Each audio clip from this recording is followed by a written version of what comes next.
দেখুন বন্ধুরা, 30 টাকা খরচা করে কতটা নিমকি বাদাম হয়েছে দেখুন, কতটা মুচমুচে, কতটা সুন্দর হয়েছে দেখুন। বাড়ি সবাই খেতে পারবে। দেখুন কতটা সুন্দর, কতটা মুচমুচে হয়েছে দেখুন বন্ধুরা, একদম লাল করে ভেজেছি। নমস্কার, পম্পার রান্নাঘরে আপনাদের স্বাগত। ছোট থেকে বড় সবাই খুবই ভালোবাসে তো নিমকি বাদাম। ট্রেন থেকে আমরা নিমকি বাদাম কিনে খাই, খুব ভালো লাগে। কিন্তু বাড়িতে এক বাটি ময়দা থাকলে একটু নিমকি বাদাম বানিয়ে খাওয়া যায় চায়ের সঙ্গে। আর ছোট থেকে বড় তো সবাই খুবই ভালোবাসে। চলুন দেখে নেব আমি কিভাবে নিমকি বাদাম তৈরি করব। এখানে আমি 500 গ্রাম ময়দা নিয়েছি। 500 গ্রাম ময়দার জন্য আমি এখানে দিয়ে দেবো লবণ, স্বাদ মতো লবণ দেব, একটু নোনতা নোনতা মিষ্টি মিষ্টি ভালো লাগে। আর এখানে আমি দিয়ে দেবো অল্প করে একটু চিনি গুঁড়ো। আমি চিনি গুঁড়োটা দিচ্ছি কারণ গোটা গোটা চিনি থাকলে জল জল উঠে যাবে, তাই আমি চিনি গুঁড়ো দিয়ে দিলাম।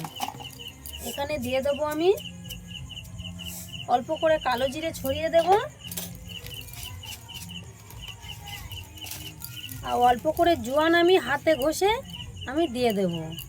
দিয়ে আমি ভালো করে মাখিয়ে নেব। 500 গ্রাম ময়দার জন্য কিন্তু আপনাদের 100-এরও একটু কম তেল দিতে হবে। তেল দিয়ে ভালো করে ময়ামটা মেখে নিতে হবে। আমি আন্দাজ মতো 100 গ্রামের কমই একটু তেল দিলাম। দিয়ে ভালো করে এইভাবে আমি ময়দাটাকে মাখিয়ে নেব। দেখুন ময়দাটা আমার সুন্দর করে মাখা হয়ে গেছে, কেমন ডেলা পাকিয়ে যাচ্ছে দেখুন। এইভাবে ডেলা পাকিয়ে গেলে এইভাবে এখানে আমি অল্প অল্প করে জল দিয়ে দেবো।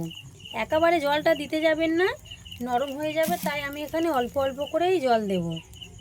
দিয়ে ময়দাটা ভালো করে আমি মেখে একটা ডো বানিয়ে নেব। দেখুন আমার ময়দাটা মাখা হয়ে গেছে। দেখুন আমি কেমন মেখেছি, খুব নরমও করিনি, খুব শক্তও করিনি, এইভাবে আমি মেখে নিয়েছি। আমি এখানে ময়দাটা 5 মিনিট ঢাকা দিয়ে রেখে দেব। 5 মিনিট ঢাকা দিয়ে রেখে দেব। 5 মিনিট ঢাকা দিয়েছিলাম, ঢাকাটা খুলে আমি এই ডোটা নিয়ে নেব বেলার জন্য। আমি এখানে দু ভাগে ভাগ করে আমি বেলে নেব।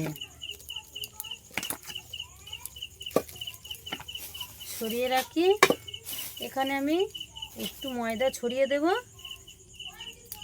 দিয়ে আমি এখানে বেলে নেব।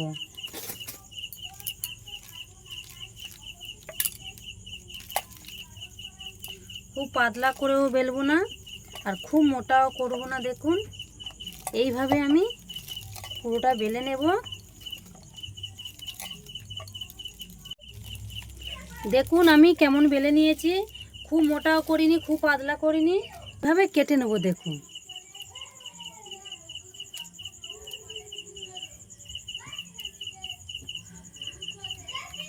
এইভাবে আমি চারকোনা শেপে আমি কেটে নেব, ছোট ছোট করে কেটে নেব। দেখুন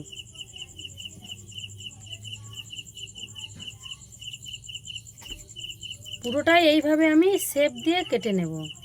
দেখুন আমার সম্পূর্ণটা কাটা হয়ে গেছে। আমি এবার উনুনে চলে যাব। দেখুন আমি উনুনের মধ্যে কড়া বসিয়ে দিয়েছি, কড়ায় তেল দিয়েছি, তেলটা গরম হয়ে গেছে। এখান থেকে আমি অল্প অল্প করে নিয়ে আমি তেলের মধ্যে ছেড়ে দেব। দেখুন তেলের টেম্পারেচারটা কেমন আছে, এরকম অল্প অল্প করে দিয়েই আমি ভেজে নেব।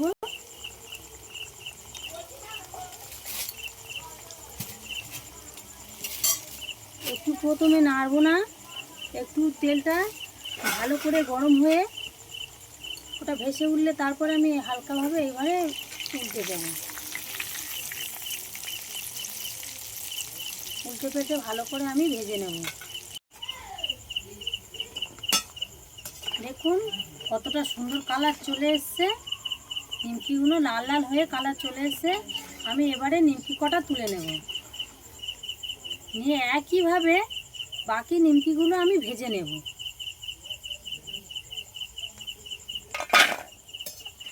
আমি সব কটা ভেজে নিয়েছি।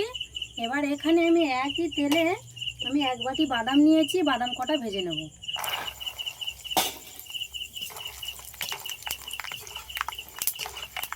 বাদাম কটা আমি একটু লাল লাল করে ভেজে নেব। বাদাম ভাজা হয়ে গেছে দেখুন, লাল লাল করে বাদামগুলো ভেজে নিয়েছি। আমি এবার বাদাম কটা ভালো করে তেল ছেঁকে তুলে নেব,